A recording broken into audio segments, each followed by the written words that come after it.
Most teams need to dominate a match to win it. They need rhythm. They need the ball. They need long spells of territorial control to slowly dismantle a defensive block. France don't. France can sit back, absorb pressure for 20 minutes, look disorganized, almost passive, and then end the game in a single passage of play. One loose pass, one fullback too high, 1 second where the rest defense shape isn't right, and suddenly Mbappé is running into 40 yards of open space, and the match is effectively over. That is not an accident. That is a tactical profile. And that is why when coaches and analysts look at the 2026 World Cup bracket, the name they least want to see in the last 16 is France. So let's actually break down why. Start with the most obvious weapon, because even though it's obvious, most teams still can't stop it. Kylian Mbappé doesn't just threaten defenders. He restructures the entire opposition shape before he touches the ball. When Mbappé is in the final third, the defensive line drops. It has to. Fullbacks become more cautious about committing forward because they know one ball in behind and they're not getting back.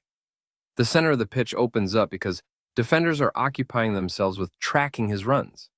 That fear and that anticipatory panic creates space for Ousmane Dembélé on the opposite side, for Tchouaméni carrying forward, for late arrivals from wide areas. Mbappé at this tournament is not just a goal scorer. He is a spatial weapon whose presence alone distorts how the opponent sets up for 90 minutes. And here's the pattern that should actually worry opponents. Mbappé doesn't sit on the touchline waiting for service. He drops into the left half space between the lines and drags a center back out of position to follow him.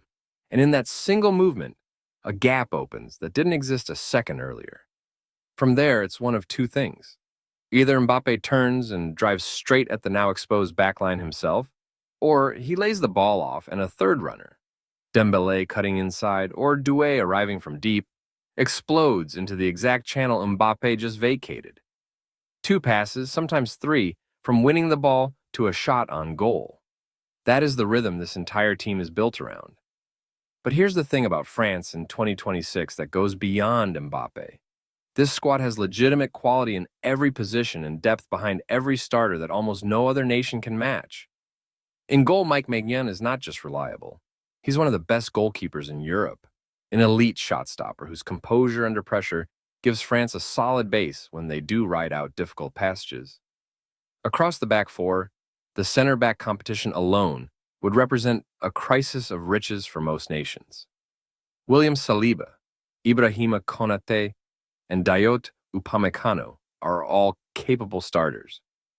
Saliba in particular does double duty, dominant in the air against target men, but composed enough on the ball to step into midfield and help France play through a press, which is what allows the double pivot in front of him to push higher when the moment calls for it. Jules Koundé on the right can invert into midfield or hold the width, giving Deschamps a second build-up option alongside Saliba. On the left, Theo Hernandez's overlapping runs turn that flank into a structural 2-against-1. With Mbappé already occupying the last defender, Hernandez arrives on the outside shoulder of the opposing fullback, and suddenly there are 2 attackers against 1 defender in a wide channel, with the winger free to cut inside or hold his width depending on which run the defender chooses to follow. Then the midfield, the platform underneath everything else. Deschamps builds from a 4-2-3-1, and the double pivot sitting in front of the back four is what makes the whole transition model function. Aurélien Tchouaméni is the athletic base, a physical ball winner with range and the stamina to cover enormous ground in both directions. Adrien Rabiot, back in form after his AC Milan season, gives France power and verticality. The presence of N'Golo Kanté in the squad, even in a rotation role, adds that unreplicable counter-pressing intelligence. In the younger generation, Warren Zaïre-Emery, at just 19, represents what France's midfield looks like for the next decade, composed and technically assured far beyond his age. This midfield is built more for power, recovery, and transition than for slow positional dominance. And that matters because it brings us to the one genuine tactical question about this France side. Can they control matches against elite midfields? That is the real question.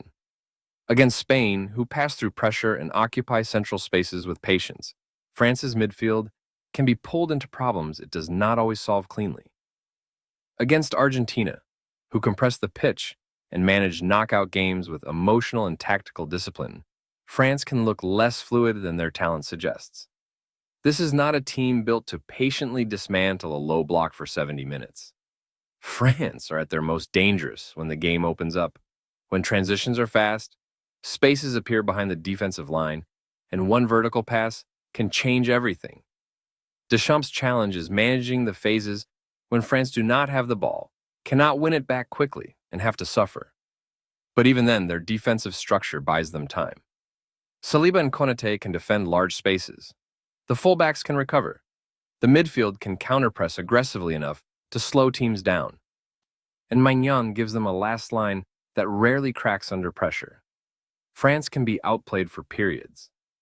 Turning that into goals is the hard part. Then comes the wide threat. Mbappé on the left, Ousmane Dembélé on the right. Dembélé is one of the most dangerous wide players in the world, elite in isolation, capable of changing the angle of an attack in one touch. Michael Olise can operate from wide or between the lines, giving Deschamps more control and creativity. Désiré Doué adds energy and unpredictability from the bench. That is what makes France so difficult to press. Commit bodies toward Mbappé, and Dembélé gets isolated 1v1. Protect both wings, and central runners start appearing between the lines. France do not just stretch you with pace. They force you to choose which space you are willing to leave open. And then there's the psychological layer. France know this environment. Mbappé has already played in 2 World Cups. Several players lived through the 2022 final in Qatar, a chaotic, high-pressure match where France looked finished and still almost came back. That kind of experience matters. When a knockout game becomes ugly, France do not panic. They wait for the moment. Now, they are not unbeatable. Spain can hurt them by controlling the ball and slowing the transitions. Argentina can frustrate them with compactness and game management. Portugal can stretch them with fullback width and midfield control.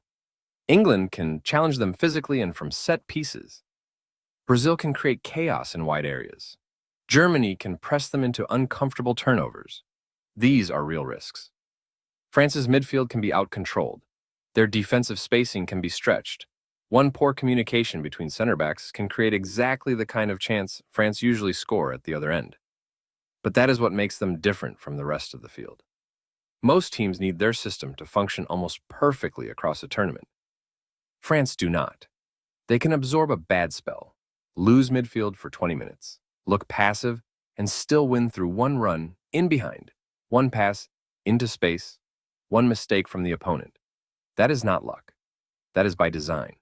This is Didier Deschamps' final tournament.